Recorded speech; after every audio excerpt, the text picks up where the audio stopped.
your fist. You are the one who won't be missed. Run through the fire, burn with desire, scream your heart out, no room for doubt. Eyes on the prize, don't look back, feel the thunder, hear the crack. One more step, never fall, you got the power, take it all. Run through the fire, burn with the desire, scream your heart out, no room for doubt. Eyes on the prize, don't look back, feel the thunder, hear the crack. One more step, never fall, you got the power, take it all. Run through the fire, burn with desire, scream your heart out, no room for doubt. Turn the tide, make your stand, face the world, strike up the band, feel the rush in your soul, this is how you rock and roll. Run through the fire, burn with desire, scream your heart out, no room for doubt.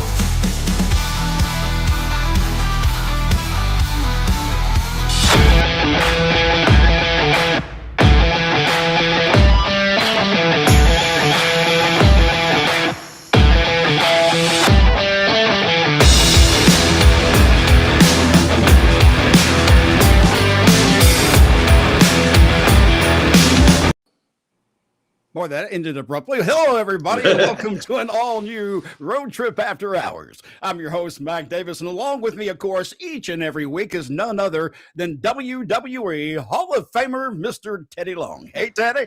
Hey, Matthew, how are you doing today? Man, I'm doing great. Look here, I want you to introduce our guest today because you've worked with this guy. You've known this guy forever. Oh, great. Right at the time I say that, he gets out of the room. What's he doing here, Teddy? Teddy? Hey, back. Okay, you back? Something happened. I don't know. Anyhow, open up, tell everybody who we got with us this week. Yeah, man. What a pleasure to have this gentleman with us too, man. Nick Patrick is his name, his referee name. Everybody knows him as Joe Hamilton Jr. But quick little story about me and Nick. Nick remembers God leave first when I was even trying to break in. I think I walked up to Nick in the Omni and I handed him a resume. Yeah, that's the first time you had Antoine with you. Yeah. That's the first time I met you. I gave that resume to Bobby Simmons. And, I remember him. And he showed the office people, but you know who the office people were at that point in time. Yeah, exactly. And it evidently didn't help you a whole lot. Oh, Actually, no. I knew I turned it in, and I started working at that time. I was reffing, and then I started working, and I was traveling, and I was in Louisiana working, and as a wrestler, and I saw the show back in Atlanta, and I saw Teddy on there reffing, and I said, "Holy shit, he made it! Hell yeah!" I didn't know the Crockett's was running him to death, sitting him, man, because they can run you hard, especially that Charlotte territory. That was the Carolinas wasn't no joke. You traveled a lot in the Carolinas back in the day. You two especially when because when I look back in wrestling, I mean, you're in my sweet spot. Both of you are in a sweet spot. You were in the NWA Jim Crockett, WCW2 WWE. So I felt like I grew with you guys as you progressed through your careers.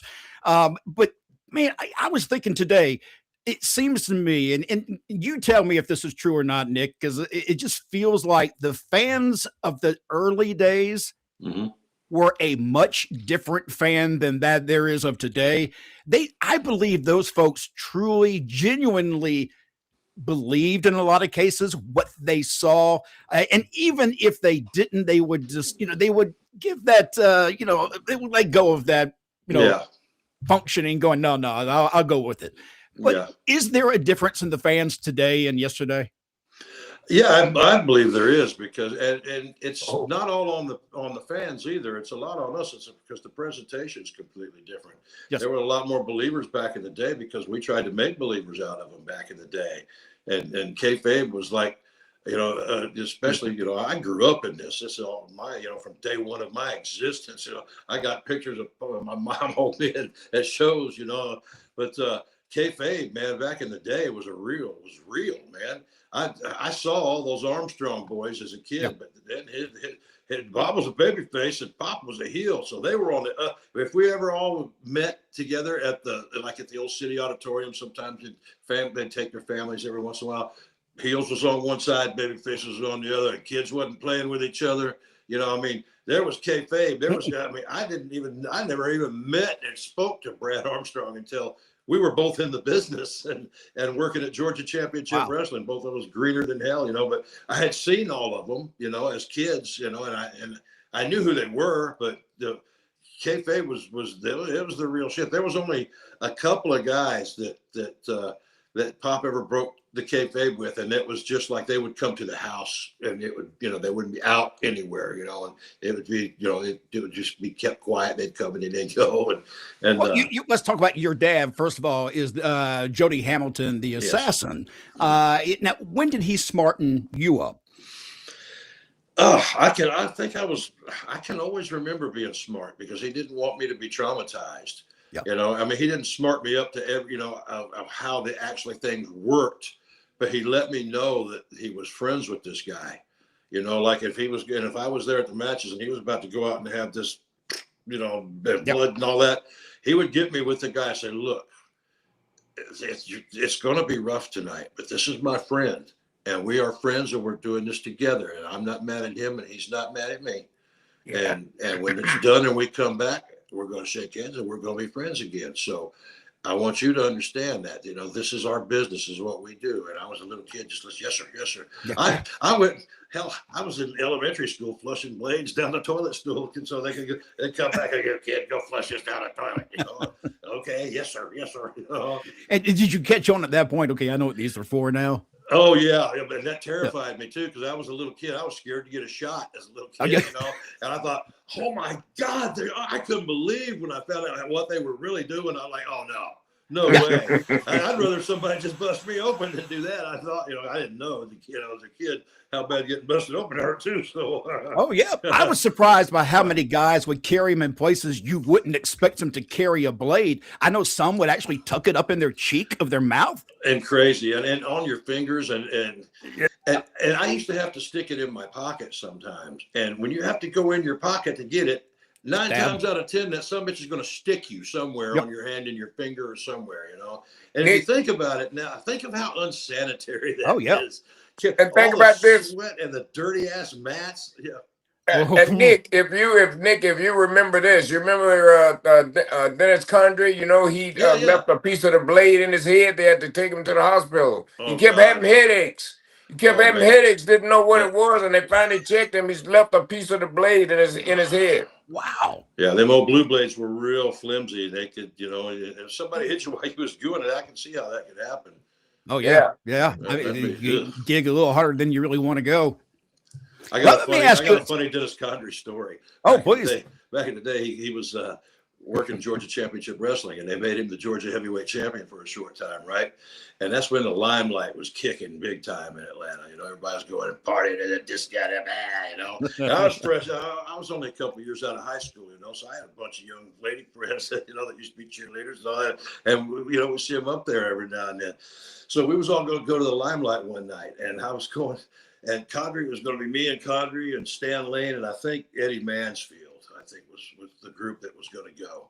And so when I get there, I was going to go meet Dennis, and I saw Steve Kern come out. It was at the old Falcons Rest, and Dennis had an upstairs apartment. And I saw Kern coming down the steps. He was laughing. He said, "Where are you going, kid?" I said, "I'm going to go see Condrey." He goes, "He needs some help." I said, "No shit." I said, so I went in there, and the door was open, and Dennis was standing on his kitchen chair, clutching onto the Georgia heavyweight title, going, "Nick, help me, help me." I went, "What the fuck is going on?" And Steve Kerner walked up, and there was a damn possum on the trash can, and he closed the lid on it and captured the possum and went upstairs and knocked on Condrey's door. When Condrey opened it, he popped that lid open, and that freaking possum jumped out and ran into Condrey's apartment. Oh, and he was freaking out about this damn thing, right? So I ended up catching it with the same trash can and lid and took it back out eventually. But what was funny is the damn possum ran into the closet, and Dennis had a bunch of robes. I think they was made by Two's wife. He had a couple of them really nice robes. He was going, "Nick, get that damn possum out of here. He's going to eat my robes. Where was Dennis from? Was he not a country boy? No, he wherever he was from, they weren't friendly with possums. Because it was a baby possum. It wasn't even a big one. But it was scared and it was hissing, you know. Yeah. Oh, yeah. He wasn't getting near us. By the way, those of you who are watching right now, we're going to take your questions in the room. If you have any questions for Nick, any point of his career, or for Teddy, just ask them and we'll throw them up on the screen. Before we do that, though, Nick, I do want to ask you about something specifically from your career. Was it Starrcade, I guess, was the pay-per-view with Hogan and Sting? Is that correct? Ooh, yeah. All right, let me ask you. First of all, I've heard different accounts of how that went down and how the confusion came around. I know you were told 3 different things in the process of how to count for that match. One of the things I want to ask is when I heard you mention, he said, quick count, 1, 2, 3. When you saw Sting at that point, were you shocked by the way he looked? Was there anything off about him when he told you that and gave you the heads up? No, it was. And the reason I asked that, Nick, is because you hear everybody say that in their different stories that, well, he just something wasn't right with him. He didn't look good. He didn't have a tan. He did all these little silly things. But now that's ridiculous because he wore a friggin' bodysuit. You know? He wasn't in tights, you know, like he used to wear at that point. He was doing a different gimmick, so you wouldn't really be able to tell if he had a tan or not. Was he jacked up like he used to be when he was Beach Boy Sting? No, he wasn't. He wasn't. But he had just come off of an injury. He didn't look. He wasn't out of shape. He didn't look. You know, he wasn't fat or needed to work on his gut or, you know. I mean, because that happens to a lot of us when we get out. We get hurt and we sit at home and we can't exercise like we used to, and we just I'm going to enjoy this time at home. And you eat like you want. Yep. Next thing you know, you've put on 30 pounds and you got, oh shit, you know. But that didn't happen to him, you know, and that's what I never understood, the thing about the tan, because like I said, he was wearing pretty much the bodysuit by that point in time. And so tan was, however, the attitude was a little bit off, not so much with me, but I could tell that he was very apprehensive and non-trusting of Hulk and of the whole scenario. That's what I was about to ask. I get the impression he felt like he was being set up. And didn't you as well? Yeah. Oh God, yes. I felt like I was being the scapegoat because who would have been the person? It had been so easy to just say, "Oh, let's get rid of Nick Patrick." You know, put the heat on me and get rid of me, and then they could all move forward and be happy. And that's what I thought was going on. Because honestly, when I got there, Eric usually got there early, but I'd never seen him until later on after production meetings and stuff. Man, I got out of the car and I was 4 or 5 steps away from my car walking toward the building. And he met me in the parking lot and told me what was going on, you know. And I thought, well, that's kind of flat, you know. I mean, but I imagine there's going to be a shitload of twists and turns getting to this point, you know. But But, you know, it's okay. But he told me exactly, pretty much, he didn't tell me slow, like Hope wanted me to act like I was on Valium count, you know what I mean? Yeah. But he just said normal, regular count, you know, so, okay, you know, so that's what the boss told me to do. So that's what was going to happen. So then Hope, you kind of almost reaffirmed what Eric said, but he went slow, you know? Yeah. So I'm like, yeah, okay, I got it, you know? And then Sting hit me later on, like an hour later, because I hadn't even seen him. And there was never any point in time during that entire frigging day that they got all of us together at one time in the same room and talked about it. That's a mistake. I mean, not once did that ever happen. That's a shame because that was a huge match for WCW. It was the highest buy rate of any pay-per-view or something like that. Is that correct? Yeah. But I was kind of used to working like that with Hulk because he had his own locker room and his own stuff, and he would have whoever he was working with come in there, and they'd keep everybody out. You know, you have to be kind of almost invited in, you know, and I didn't give a damn about all that. You know, you can tell me before I go out the curtain what you need me to do, and I'll do it, you know, and Teddy knows that, you know. I don't need to hear the whole Gettysburg Address about what you're going to do. Okay, well, that music comes, I'm going to, I don't care about all that shit. Just tell me if there's a spot in there you need me to know, then tell me, you know, if you need me specifically. Otherwise, I'd rather have a spontaneous reaction to what's happening in front of me and follow the action.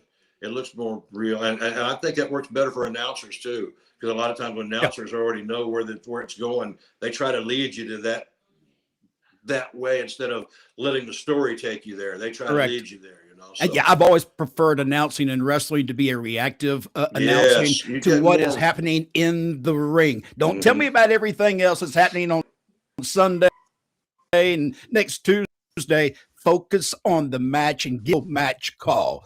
Makes it much better for me. And I think a lot of fans are the same way. They prefer that real sports authentic feel, not like you're getting a 10-minute commercial every time you watch a match.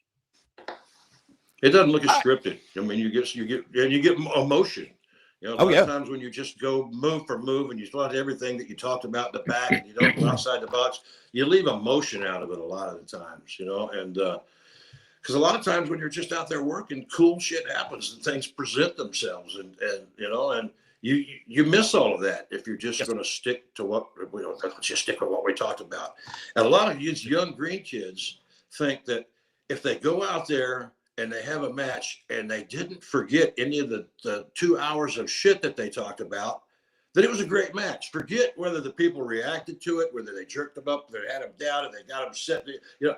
Forget all that. They just well, we didn't forget nothing. It was great. You know? So that's frustrating. Yes. But I like, with my little company, we're in a situation now because I like to have a variety. I want my show to be a variety show. His company, by the way, is Deep South. I want to make sure everybody knows that because it's a fantastic promotion. No, thank you very much. But I like it to be a variety show. I don't want to have 2 hours of Spot Fest. I don't want to have 2 hours of Matt Classics. I don't want. I want to have the whole gambit. I want to have some funny ha-ha. I want to have sexuality. I want to have the technical boom. I want to have the high spot climb, but I want to have a mix of it and put in the proper place so that the show changes gears, just like a match changes gears at certain times. You want your show to do basically the same thing, only on a grander scale. And you have to have all those things in order to be able to change gears. And to me, I'd be bored to tears sitting and watching even a hardcore. I couldn't sit and watch 2 hours of guys killing each other doing hardcore.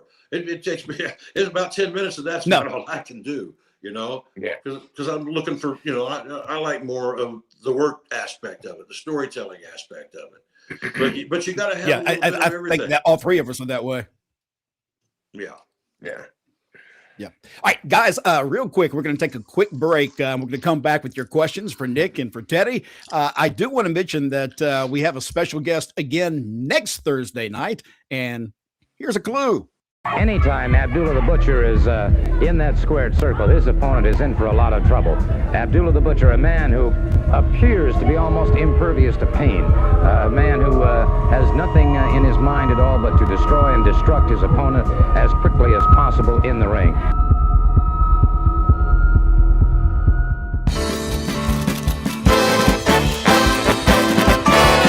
Letters, oh, we get letters. We get your letters every day. Mailman, mailman, mail today.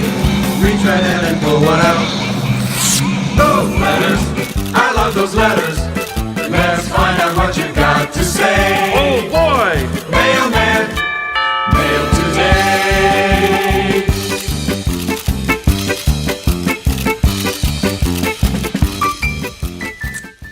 Boom, boom. All right, welcome back, Road Trip After Hours. I'm your host, Mac Davis. Of Hey, course, with me is yes, sir. Before we get started in here, I wanted to mention something too. You know, we had Nick on the show, and glad we could do that. But I wanted him to say just a little bit more about his own company. You know what I mean? Nick has been started; it's been running for some years now. They're traveling all over the world, going everywhere, so they could be coming to your town pretty soon. So, Nick, give us the name of that, and give me a little bit more information on your shows. He ain't going nowhere anyhow. Yeah, we're focusing really on Atlanta market right now. I want to get really strong in Atlanta. I want to end up getting an Atlanta TV, and we've just actually secured a place that is going to be our once a month place that we go to. It's going to be, and we'll announce all the dates, but we just secured it.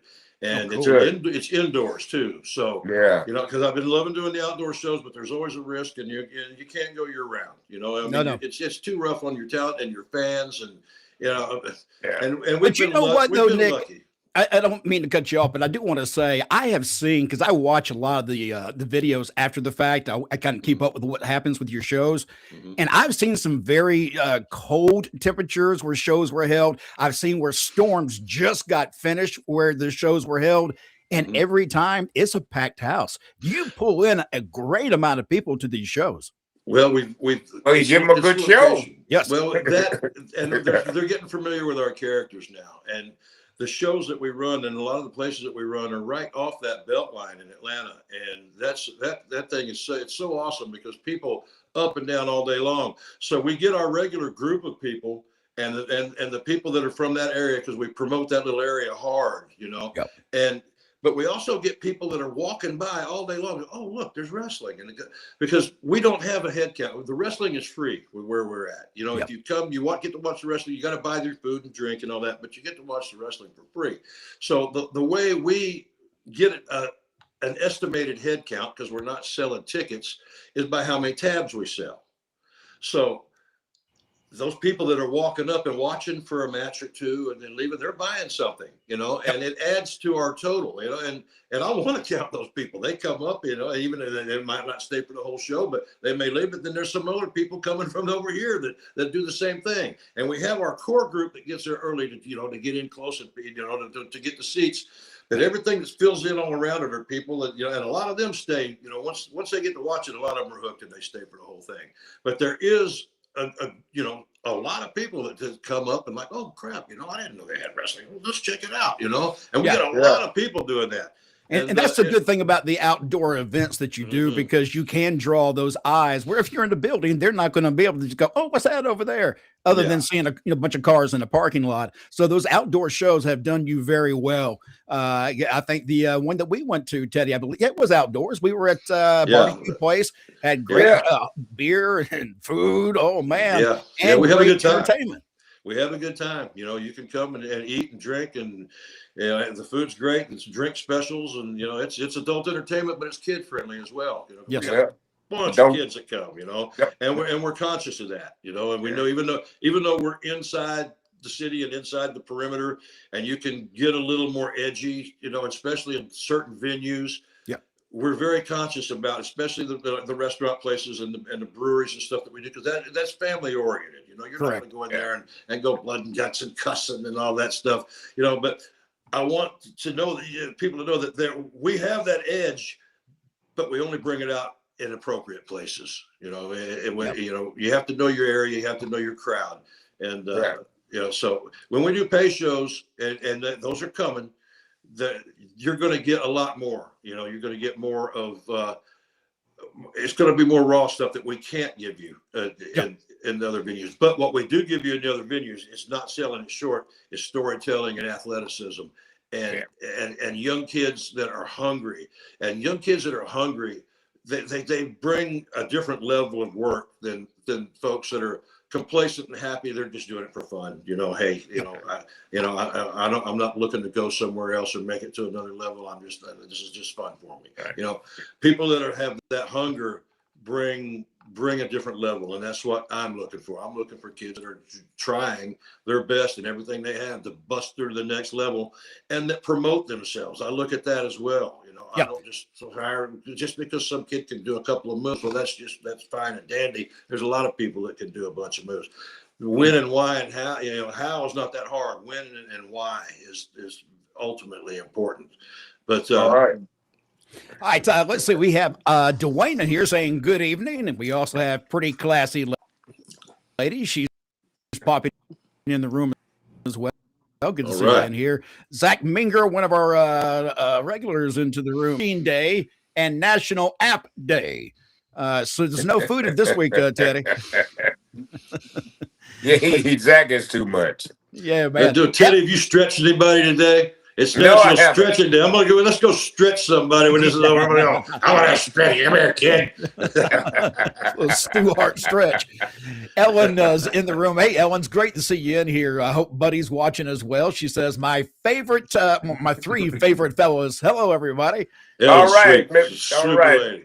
Yes, Super yeah. lady. I mean, yeah, it's a real sweetheart. Nice I lady, love man. Buddy to death too. Buddy's a good man. Oh, Yeah, he but- is. yeah, he is. I think Curly Buddy keeps Man. Ellen on her toes. Let's see. Curly Man saying, hello, Teddy, Mac, and Nick. Hey, Nick, Hey. I have a question. How was it being in the NWO's pocket in WCW? It didn't make me a whole lot more money. Yeah, that's what I'm saying. What does that mean? That's what I'm saying. What does that mean? Yeah, most people remember me mostly for the stuff that I did in the NWO, honestly. You know, I mean, a lot of older fans remember some of the stuff I did way back in the day, but people for the most part, you know, especially the newer, you know, people, that's what they recognize me for, actually. So When was your first heel turn as a ref? it was at Sturgis. They had me do a deal where Lex would to rack somebody and he hit me, and they wanted me to go down and take his knee out, but looked like, did he do it on purpose or was it an accident? And that was when they planted the seed. And Kevin wanted to draw it out and milk it and do it slow, which would have been great.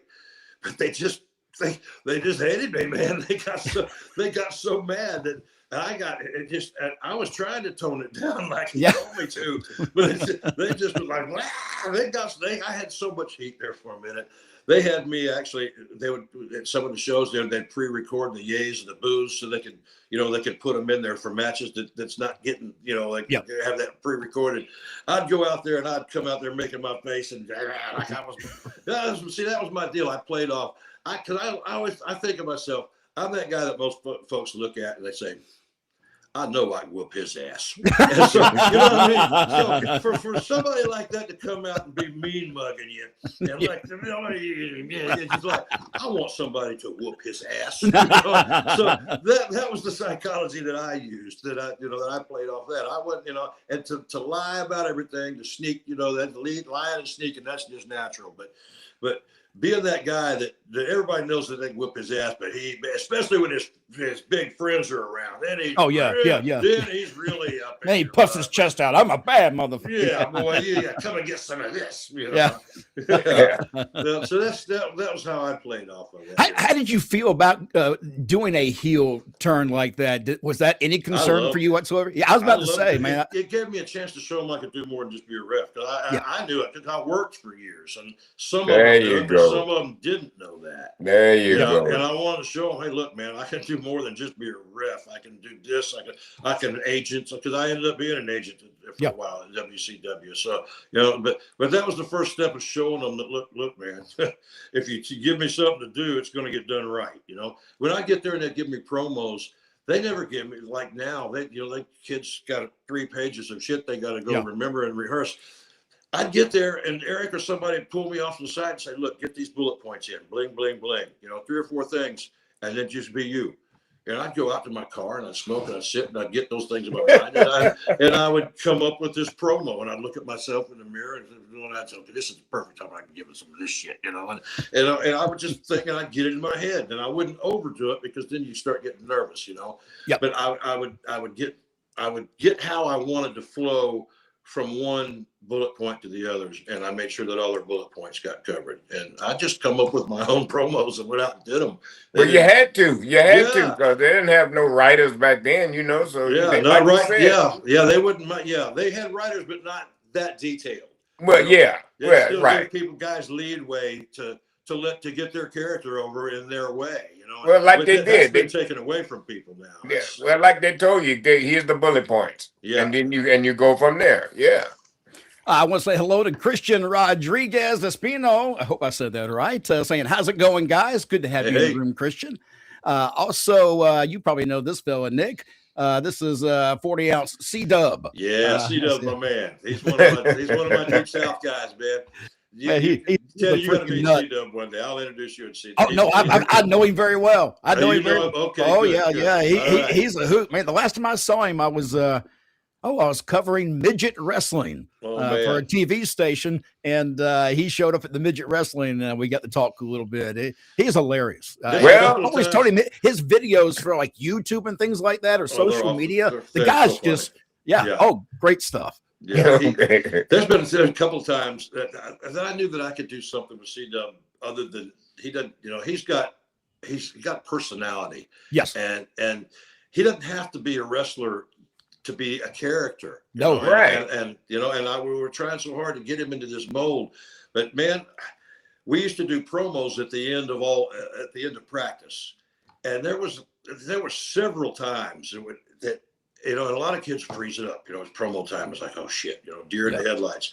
Man, he would have me openly, and I'm hard to crack. I'm a grouchy old fart, man. And he would have me openly belly laughing sometimes at some of the shit that he would come up with, man, and say, and I'm like, oh my God, So I knew I had to use this guy in some way. Yep. So he's got a really good little group that he works with, Professor Payne and Quattro, a new guy, Quattro. And so they've got, and Professor Payne is another guy. He's a young kid that I trained. He was a high school wrestling coach over in, I won't say what high school because he's keeping that a mystery, but and he still teaches kids. But he did some of those shoot, wrestle, fight contests and stuff too, So but he's just a super nice guy, man. And he just, we put him on this mask gimmick so he could go out and get beat a little bit, because we had this coach gimmick that we had in mind for him. But he's got so much personality too, and with the C-Dub group all together, Professor Payne is selling as many T-shirts as anybody out there, man. And it's just like, it goes back to what you were saying a minute ago, entertainment. You got to have a mix of everything in the show, and that is entertainment. No matter how you look at it, you're going to sell tickets because people want to come see that portion of entertainment. They may not like anything else during the show, but they may love that part. Yeah. I try to teach them too that it's about making moments. It's not so much about doing spots all night long. They're going to remember that moment that you made more than, he did a run out of the corner, blah, blah, blah, blah. That true. Moment where one guy's down selling and the other guy's up, and you get that moment where you're looking at it and the people get to buy in, and you give them time to react before Let it come. Jumping into the next shit. Yeah. That's and that's all part of learning, and where I am, that's what I'm trying to teach a lot of my kids too. I got kids that are spot oriented, and the ones that I see that's going to be their deal, I let them do their thing, But other kids, I'm trying to get them to learn how to interact with the crowd. Yes. Not to say, no, shut up, you stupid rednecks. That's not interacting with the crowd. Anybody can do that, and that's cheap heat. Go out and work for your heat, but interact with the people, man. Pull them into what you're doing and let them be a part of it. And that help get you over more than somebody that has the ability to do that. If you go to some of these indie shows and you look and there's a spot match, then here comes a spot match, then another spot match, and you go out there and you interact with the people, you're going to get the biggest reaction of the night. Yep, absolutely. And it makes it so easy. Yes. Ryan Brown saying, Ryan, yes. I got you wrong, Ryan. I'm sorry. I called you Ryan. Okay. Ryan Brown. Sup, y'all? 40-ounce C-Dub saying, them DSW fans are amazing love, running into them in random places and being recognized for what we've done on the belt line. Yeah, I've had a bunch of the kids come up to me and say that, man, I was over such and such, and somebody come up and said, I saw you wrestle out at the blah, blah, blah, and it's like they're so excited about it. And then it makes me remember when I was young like that, and somebody, come up and, first time you sign autographs when you're, and stuff, it's a big thing, it's cool. And it's cool to watch them enjoy that experience. Absolutely is. Pretty classy lady in the room saying wants to know what the name of the promotion is. Go ahead, Nick. Tell her all about that. Deep South Wrestling. We're based in Atlanta, and most of our shows are right now we're running mostly around the Beltline. We do New Realm Brewery is one where we do regularly. We just did our last one of the year at New Realm. We're coming to Atlanta Dairies. And we got one on December 20th there, and that's going to be our last one for of the year. Because that's pushing it going into December. But they wanted to go for it, and if they're willing to go for it, and I've got the kids, I said, look, man, some of you kids come up with some winter costumes so that, because sometimes we're working out in the cold, you just want to have something, going out there in your short tights, come up with a different costume that you can wear, even if it's Under Armour, athletic looking stuff, And as it gets colder too, depending upon the kind of canvas that you're using in the ring, yes, that thing can get icy or it gets a little bit glazed, and that thing will get slick real fast. Yeah. If you're using anything other than the cloth canvas, they get near. It can be dangerously slick. Absolutely can. Yeah. Let's see. We have Pee Wee stopping in the room saying, "What up, Mac? What up, Teddy? What up, Nick?" Hey, man. They also is asking, do you have a YouTube channel, Nick? I don't have one, but my Deep South Wrestling does. So you can check us out on YouTube. You can check us out on Facebook. You can check. We've got a website. Check us out at YouTube / We Are Deep South. We Are Deep South. Ellen saying, Buddy's graduation was a moment. Professor Payne was so cool. It was. Tell me about that. So one of your wrestlers helped with the graduation? Yeah. From what we understand, Ellen said that Buddy didn't want to walk out and get his deal, but he would at our show. So we had Professor Payne and then present him with his diploma and in the ring. Man, that is cool. So that his mom could get to see the walk, and so he could actually have the walk. And that is he, so cool. He agreed to do it at the wrestling show instead of at the school. So we had him do it there. We got him his title. And once we got everything taken care of course, we, in a wrestling fashion, we turned it into a heel coming out, but we didn't take Buddy's moment away from him. We had the babyfaces help him and get him out of there, and then once we got him to a safe place, then the heel come in and blah, blah, blah, blah, blah, so, and we carried on with it, but it was such, even if we didn't turn it into business, it was such a heartwarming moment, man. And because Buddy's such a sweet kid. Yes, he is. And his mom, and I know what it takes to take care of folks. And his mama does one hell of a job taking care of that young man. She's she's got her life dedicated to 24 20. When you're a caretaker, you're on duty 24/7. So. And if I'm not mistaken, it's basically, if I'm not mistaken, it's just her and Buddy, right?